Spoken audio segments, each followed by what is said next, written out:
I'm the least sporty girl, as you can probably imagine. So, do you want to tell us what the Frontrunners is all about and where you're based and what you do? I'll drink my wine. We're based in the city centre. We generally meet on a Thursday night, it's our main run. And we're all about encouraging people from the LGBT community to come along and run and enjoy sport. We are fully inclusive, we are open to people from outside the community as well. We do have a few straight members that come along and they find it really comfortable.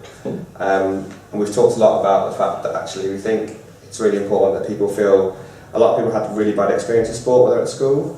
And actually now they're coming along and it's an environment where they feel comfortable about their sexuality and can start doing sports that they actually maybe weren't so good at school, but now realise they are actually really good and just enjoy doing it really. We were talking about the school thing, sorry, with the rugby team before, and it was a massive thing in my life, just ruined sport for me totally. And did you have the same things at school? Was it kind of... See, I think for women, and particularly lesbians, it's actually probably the reverse, because actually I did lots of sports, right. And if you kind of go to sports teams, I played hockey for many years, it's full of lesbians, and football's full of lesbians, rugby's full of lesbians. So I think actually sometimes lesbians take solace in sport, because you can be boyish and not be girly and turn up in sports kit, and you don't have to kind of do that whole thing that dresses and skirts and that kind of dreadful growing up trauma. But I think maybe for gay men it's probably a bit more traumatic. It's kind of stereotypical to think that gay men struggled at sport, but for me, I think that kind of the male dominant, you've got to go out and freeze your ass off at football and rugby in the winter, and it's just not something that really works. Cross country with no underwear on. Yeah. What's that about? Do cross country, but now I find that I love doing cross country, but I just think that... Clearly. You're in a rugby club. But back in the day, it was just, PE was a horrific experience there. I'd forge a mum's signature to get out of it, any excuse not to do PE. But I think these days actually schools have got better at it. Loads better. Girls don't have to do kind of the girly sports and boys have to do the boys sports. There's a bit more people do. Yeah, totally. I mean, at my school it was just PE, football, cricket, tennis, swimming, and I nearly drowned at swimming. Football, the shirt used to give me nipple rash. And tennis, I got football. And it's polyester. So sport was not for me. That was the... Anyway. So you meet on a Thursday. How many people are in the group? We usually get about, it tails off when the colder months. Right. The gays don't like the cold. If it rains, the gays don't like it. Exactly. So there's peaks and troughs throughout the year, depending on, and then of course the sun comes out, so the gays like the sun. Sure. So it goes up again. So we get kind of between sort of 30 and 40, depending on the season. On our Thursday night run. And you were saying that you have a winter run and a summer run. We do. You've got a winter route because it's too dangerous in the dark to run along the canal. We'll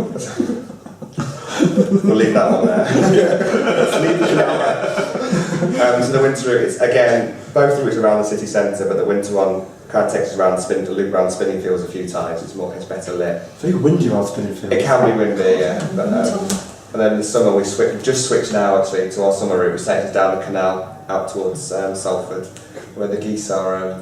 Vicious.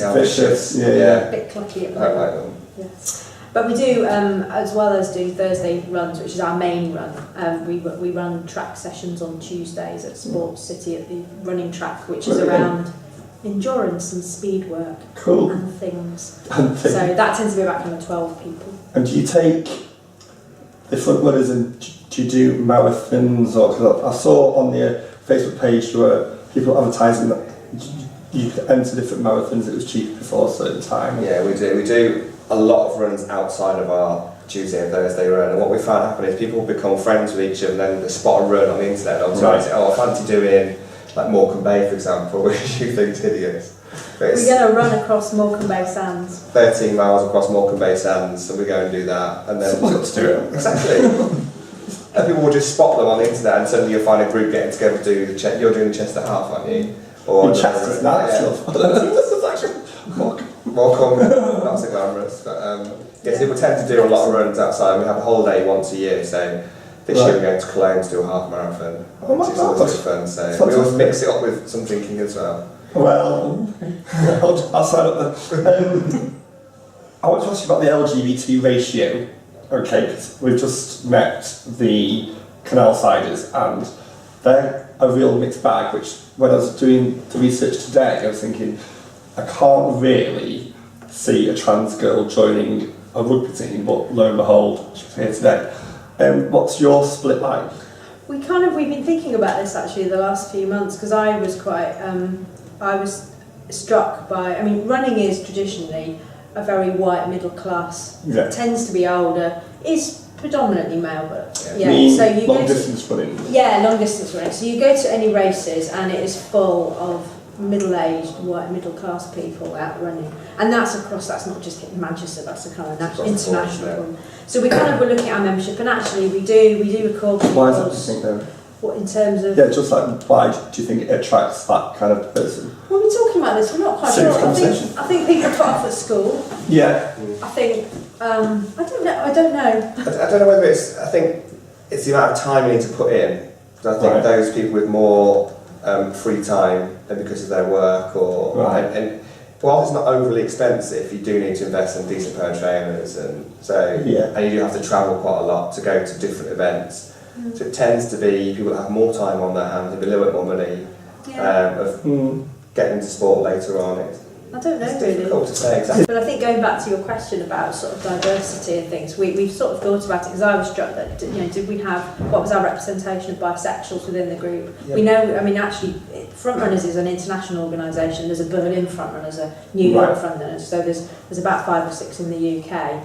And then we've got by far and away the highest proportion of women that go. If you go to London Frontrunners, they have a membership of about 300, of which about 30 are women. Our membership's over 100, and our number of women is about 35. So I think we've got more women, and proportionately a lot more women, which is a big achievement.